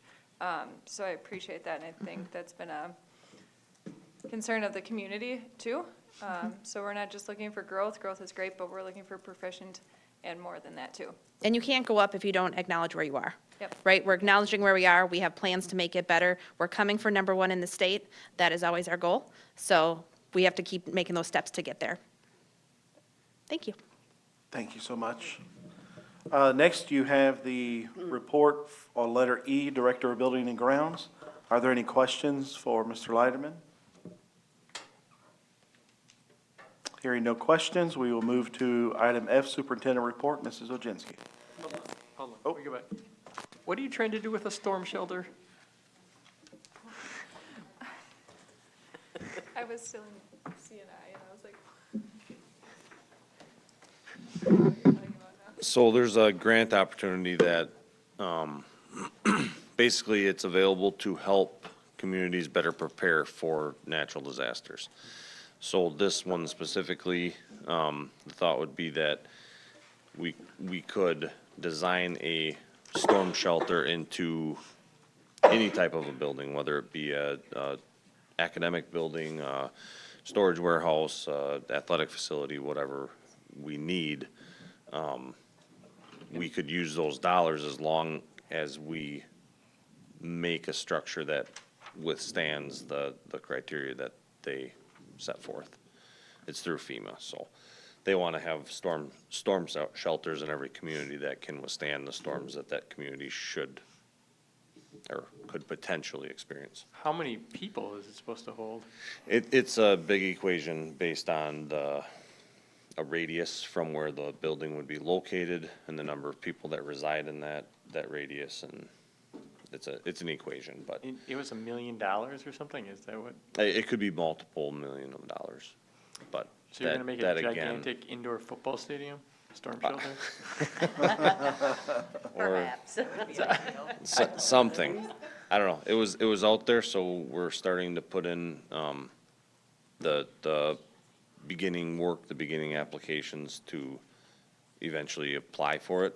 We'll need to know what that end game is gonna be when we apply for it, but trying to find every dollar we can. So it's supposed to survive tornadoes, or? Yep, that would be one offer. It takes into account with, Antigo has had some historical flooding, so it takes into account that floodplain corridor through the middle of town, saying that, if that happens again, there may be displaced people. So it should house X number of people based on that. It kind of looks at everything as a whole. Put all these numbers into an equation, and it says, you should build X square feet for X dollars, here you go. That's the Do idea. Continue in grants to maintain it? I don't believe so. But we have Fund 46. Yes. You talk about the Energy Innovation Grant possibly could provide some dollars towards the window upgrade at the middle school. The middle school is that also considered a fallout shelter? I don't remember if that one has the symbol or not. I know that one. The middle school is not. It's not. Central offices. Central office. Oh, I missed that. But, okay, yeah. But the middle school is not. Okay. What Interesting. makes it a fallout shelter? It looks so built Probably so 'cause it strong. has a vault. I assume, I've not looked into this, but I assume it's because of the structure of the building that's below grade. That would be my assumption, but I don't. The walls have to be so thick. They have to be made of a certain material. All that kind of stuff. The doors have to be, The structure below grade. yeah. We have several buildings around town that are fallout shelters. I guess I just don't know what below grade means, but maybe you don't have to teach me. A basement. Below Below the ground, Yeah. yeah. Well, I think it's fantastic that Absolutely. you're researching this or initiating this for dual purpose. I think it's wonderful. Thanks. Well, it's a collaborative effort. I mean, Angie is always finding things, sending them over to us at central office to look into. Excellent. As we have time, we get to them. I sent them a list of like this. They Go through it. do take a lot of effort to apply for grants. It really does. It's really not my forte, but certainly doing what we can. The whole admin team really does help, Kelly from the finance side. Ms. Oginski helps us make sure that we're staying towards the end goal. So it is a collaborative effort on it. So, thanks. Thanks, Jake. Letter F, Superintendent Report. Mrs. Oginski. Okay, I will be brief. So one of the big things and the most recent, we met with Dr. Tim and Carla Bublotz to check in on our 100-day plan. And I find that we're a very driven, hardworking team. And one of the things that we fall short on is to stop and celebrate the wins that we've already had. So this helps us to refocus, celebrate the wins, and have a plan to get us through the end of the year. So we did that just this past week. Another big thing, in January, I met with some of the special education staff. As most of you know, We do not have all of our special education teacher positions filled, which puts a hardship on the rest of our special ed teaching staff. And they have a lot of paperwork with IEPs, so I met with them to brainstorm some ideas of things that we could do to attract and retain our current staff. So one of the things that was a quick fix was to allow them 2 half-days a month where they work in district just on their IEP paperwork to help them get ahead of the game. And they were beyond excited with that notion. So I met with Mrs. Burkhan and Mrs. Verhagen, and Mrs. Verhagen is working out a plan to get subs scheduled to make sure that, for example, at the high school, we can do 4 full days, and it will cover all of the sped teachers to give them a half day to work on just their IEP paperwork. So we're really hopeful that we're going to get some positive feedback from that. And again, about Pride Night, but one thing I want to really point out is Ms. Stutzream's admin assistant, Janet Krivishine, has been working on getting us up and running for online registration, so we're not balancing 10 million sheets of paper every time we have a new family enroll in our district. And it was the first night for online registration with 4K, and it's an add-on expense that we have been paying for probably the last 3 years, about $7,000 a year, and we've never used it yet. So it went live and it worked well, so that's a big celebration. So everybody will be registering online come next year. Hallelujah. And then participating in building tours with Jake and some of the board members based off of our architect meeting presentation that we had the other night. And then the last thing is February 28th will be our next focus group. It's likely going to be at North Star. More to come on that. It will begin at 5 p.m. And that's open to? And that's open to anyone and everyone in the community to come and talk about our school district. Glenda, you might want to redirect this question to one of your directors, but if we can't fill all our special education staffings, my memory on this is also hazy. Don't we have to spend more or the same amount on special education than we spent the year prior? Does that screw it up, or do we got to give these people bonuses or something? Is that the federal law or the state law? Or? No. So I think what JP's referring to is the maintenance of effort. So it is a balance, and Kelly and I are all aware of that, and we're working together on it. So, yeah. So in some of the cases, some paraprofessionals were hired to help support. They're not able to do the same thing a qualified case manager can do.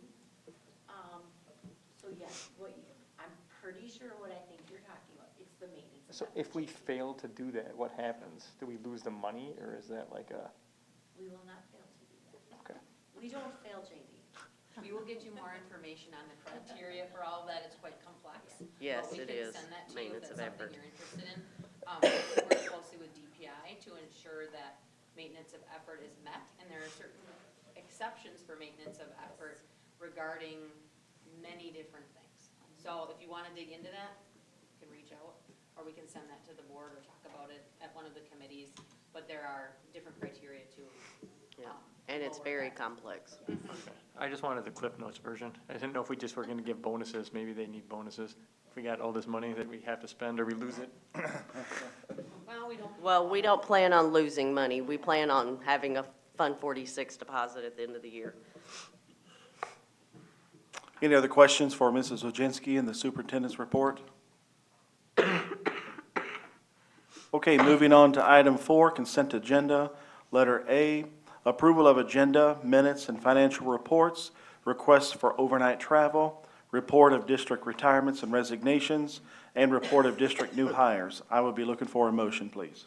I move the board approve the agenda minutes from the January 15th, 2024 Board of Education meeting, February committee meeting minutes, district retirement and resignation report, report of district new hires, request for overnight travel, financial reports for December 2023, January and February 2024, consideration of current bills, checks number 7635 through 7773 in the amount of $127,165.17, ACH, numbers 232400715 through 232400863 in the amount of $951,275.44, and wire transfers in the amount of $180,234.58 for a total of $1,258,675.19.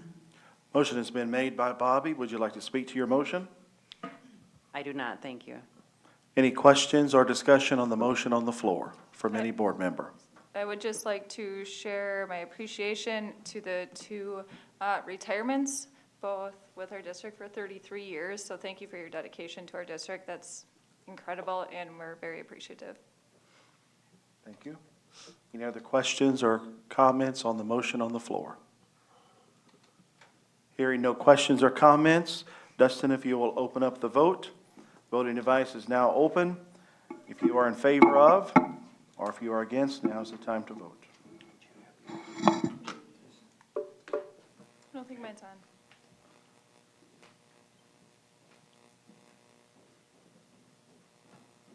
Would anybody like to change their vote? The vote is now closed. Thank you, Dustin, and the motion carries. Moving on to item 5, board action. Letter A, consideration to approve removing policy 8760, student accident insurance policy. I will be looking for a motion, please. I move the board to approve the removal of policy number 8760, student accident insurance. Motion has been made by Jill. Would you like to speak to your motion? This was on committee for February. Dave, is there, It's on the finance. is there anything you'd like to add or share? Over the years, the school district provided the opportunity for an insurance plan that parents could sign up for, you know, kids going out for sports, those kind of things, so that the child would be protected. What we found is that over the last, I believe it was 3 years, Yes. not one parent signed up for it. And the policy that we had in place is no longer available. So the recommendation was to remove this policy, since no one was using it anyway. Are there any questions on the motion on the floor or any discussion? Hearing no questions or discussion, the voting device is now open. If you are in favor of removing policy 8760, as the motion states. Would anybody like to change their vote? The vote is now closed. Thank you, Dustin, and the motion carries. That policy will be removed effective immediately. Letter B, consideration to approve the 2024-2025 school calendar. I will be looking for a motion, please. I move the board to approve option number 1 of the 2024-2025 district calendar. Motion has been made by Jill. Would you like to speak to your motion? Yes, so this was brought to committee, and there was a survey that was sent out on the calendar options, with option number 1 having the overwhelming support for the request, survey responses, sorry. Which notably, a few things with that is the high school daily schedule would extend to 3:15. However, the calendar would allow for students to be released for summer before Memorial Day.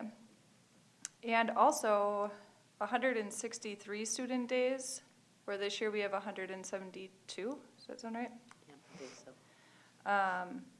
So it was voted on a committee to bring to the full board to support the recommendation for option 1 for the school calendar for the upcoming school year. Is there any discussion from board members or questions regarding the motion on the floor for option number 1? I just wanted to say that as a parent in the school district, I very much appreciated the survey being asked, and families having the choice, have input in that, so I thank you for that. Do you think all the students voted for less days of school? I don't know. No, we had a total of 625 people that participated, and you can see if you look at the first graph, the largest participation group was family members. So, yeah, we did get a lot of good feedback from families appreciating the opportunity, so. What are we doing with the high school Pride Time stuff next year? Is that involved in this, or is that a separate? It's separate, yeah, it's separate. And Ms. Stutzring has already been meeting with the high school staff, working on starting the work on the master schedules. Yeah. One thing with the high school, though, that I think was noted in committee is that it was really important to the high school staff to keep the classes at 45 minutes. So although school day was extended, the feedback from staff regarding the length of the class time was a big consideration in the proposal also. Any other discussion on the motion on the floor around the 24-25 district calendar, option 1? Hearing no discussion or questions, the voting device is now open.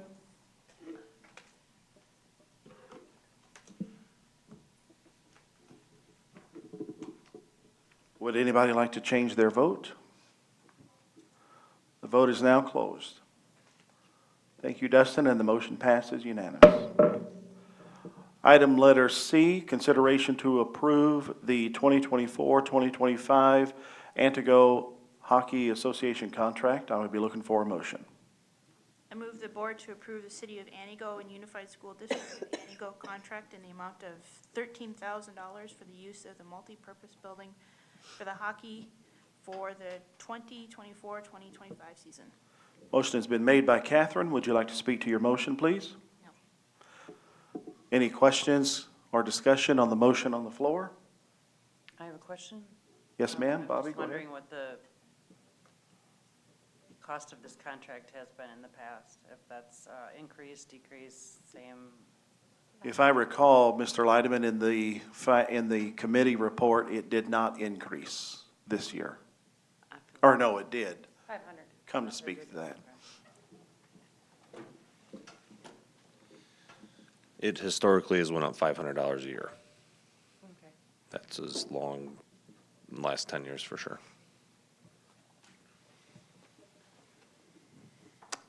Any other questions or comments on the motion on the floor?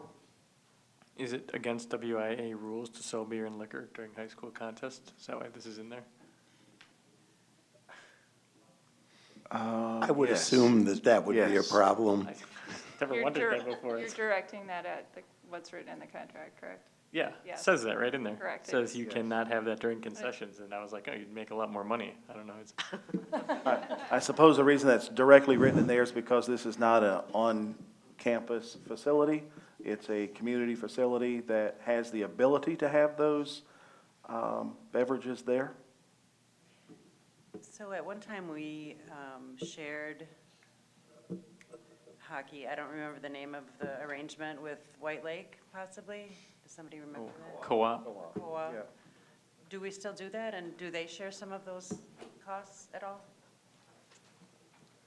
Okay, I'm going to speak generally because I don't know all the details, but in talking through this with Tom Schofield in the past, when we co-op with another district, there is some sort of financial agreement that's drawn up between athletic departments to cover some of that cost. So I know that there is a fee. I don't know the details of how that's determined.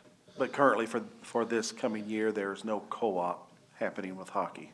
No, there is. There is, okay? Yep. It's with Burnhamwood. Wittenberg, Burnhamwood. Okay. Right. So maybe they pay for that. They do pay a fee. I don't know how it's structured or how it all gets filed, but Sure. I don't think it's very much, but they're desperate for the kids, so. Thank you. Great questions. Any other questions or discussion? Hearing no questions or discussion, the voting device is now open to approve the contract for 2024-2025 Antigo Hockey Association. Would anybody like to change their vote? The vote is now closed. and the motion passes unanimously. Letter D, consideration to approve the Language Villages in Minnesota field trip. I will be looking for a motion, please. I move the board to approve the German field trip to Concordia Language Villages in Bemidji, Minnesota, April 18th through the April 21st, 2024. Motion's been made by Jill. Would you like to speak to your motion? Yes, this also came to committee in Brauschitze. Yes. Not good with my German. Presented at committee. Notably, what I'd like to share is this opportunity allows an authentic experience for students that may not be able to go on the German trip to Germany. So there's a lot of work done from the German department, and committee voted to bring it to the board for approval. Any other questions or discussion on the motion on the floor? I was just curious if this has been open to the other German class? Was it Mr. Werdinger's Hervé? I've informed him of that, and I do send emails to him asking him to invite the other classes, his German 3 classes too. So all students, freshmen through seniors, are invited to go to this. Okay. And the other one as well, or is it just this one? The one going overseas? The overseas is next year's juniors and seniors. Okay, gotcha. Okay. So I do pass the information. I do not have a list of his class to send the information directly to all of his classes or to his students, but I do give the information to him, and then I ask him to forward it on to the parents and students of all of his classes. Okay, thank you. Any other questions or discussion on the motion on the floor? Hearing none, the voting device is now open.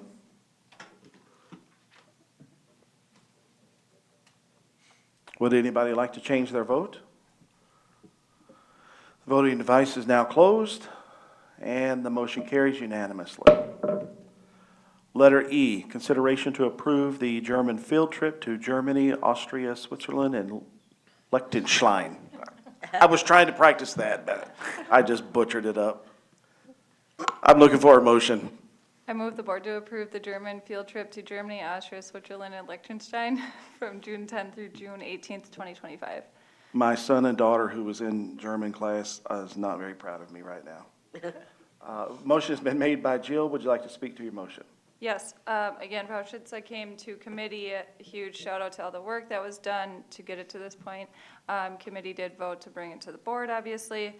The biggest notable, there's lots, but I think what I'd like to point out is the last trip that was taken to Germany was in 2017. So this is huge to bring this back again. The other thing that I'd point out too is the cost increase. It's been going up overall, and so there's been a lot of work to navigate costs and look at best options. So I'm very excited that it could come to the board for this vote. Any other discussion or questions on the motion on the floor? Hearing no discussion or questions, the voting. Will you just pronounce Lichtenstein the correct way for me? Yes, please. Lichtenstein. That's what I said. And Nathaniel, never mind. I'll tell that later. It's not relevant. Any other questions or discussion on the board? All right, the voting device is now open. Would anybody like to change their vote? The vote is now closed, and the motion carries. Letter F, consideration to approve the 2024 baseball diamond contract. I will be looking for a motion, please. I move the board to approve the City of Antigo and Unified School District of Antigo contract in the amount of $1,900 for the use of ball fields for the 2024 season. Motion has been made by Dr. Bardo. Would you like to speak to your motion? I will refer it back, but I think this is the one that stayed the same. The cost of the Yes, contract. the cost, so the contract has stayed the same. Any other questions or comments on the motion on the floor?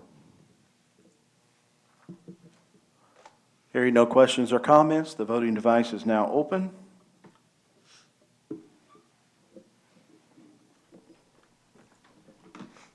Would anyone like to change their vote? The vote is now closed, and the motion passes unanimously. Letter G, consideration to approve the Unified School District of Antigo's portion of the Shepherd's Watch map for transportation. I will be looking for a motion, please.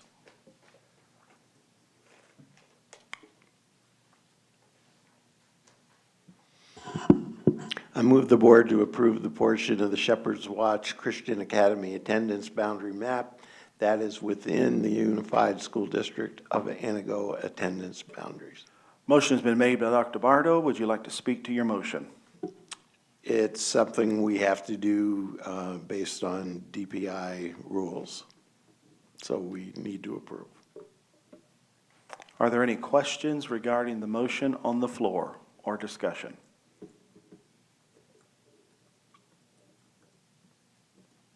Hearing no questions or discussion, the voting device is now open.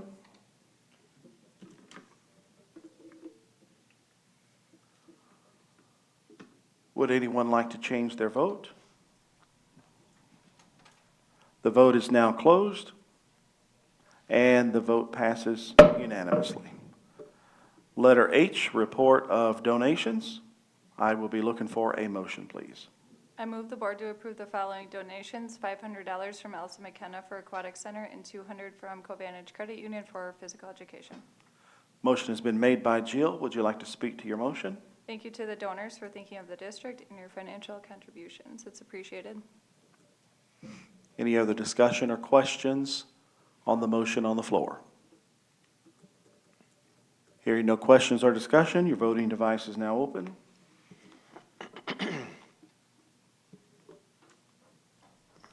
Would anyone like to change their vote?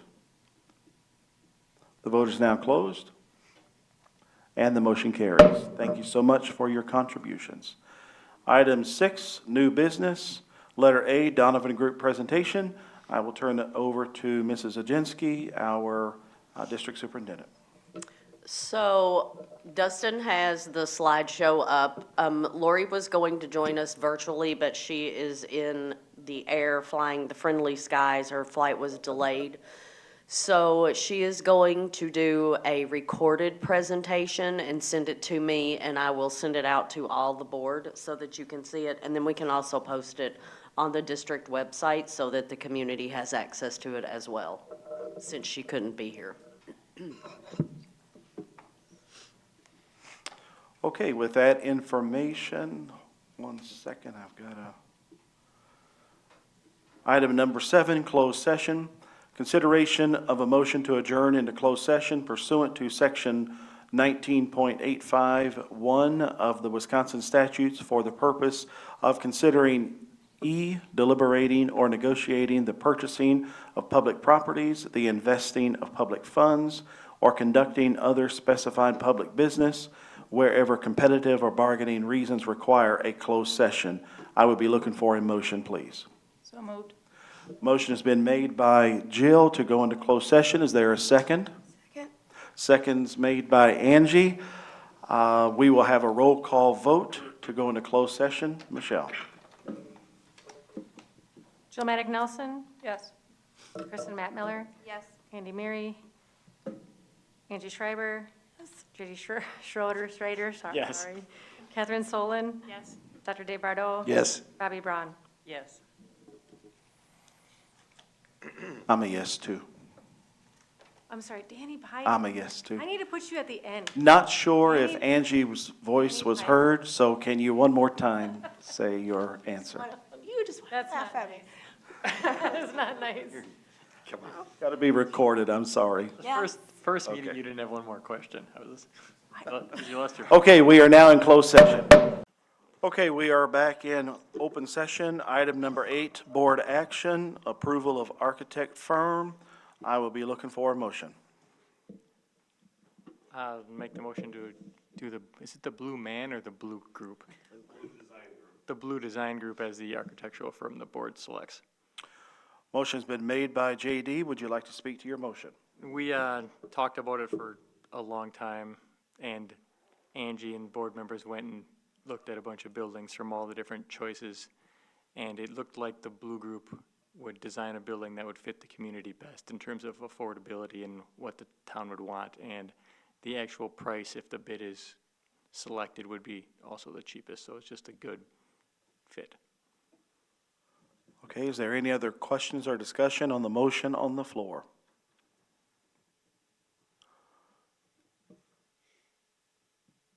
Hearing no questions or discussion of the motion on the floor, Dustin, you can open the voting device.